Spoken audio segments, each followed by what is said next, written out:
દર્શક મિત્રો, આપ જોઈ રહ્યા છો 24 ન્યૂઝ ગુજરાત। હવે જોઈએ અગત્યના સમાચાર।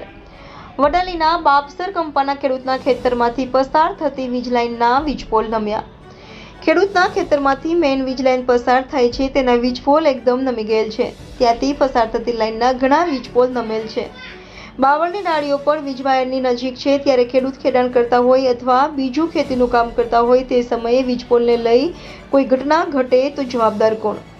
ચોમાસામાં વાવાઝોડા અને વરસાદ થાય અને વીજ લાઇન જમીનદોસ્ત થાય તેના પહેલા વીજ તંત્ર દ્વારા સમારકામ થાય તે જરૂરી।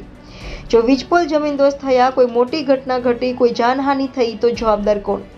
હાલ તો વડાલી વિસ્તારના આ નમી ગયેલ વીજપોલ અને લુંજ વાયરનું ચોમાસા પહેલા પ્રી મોન્સૂન કામગીરી અંતર્ગત તાત્કાલિક સમારકામ થાય તે જરૂરી છે। રિપોર્ટર જયેશ ઠાકોર સાથે શૈલેષ પટેલ, ઇન્ડિયા 24 ન્યૂઝ, સાબરકાંઠા।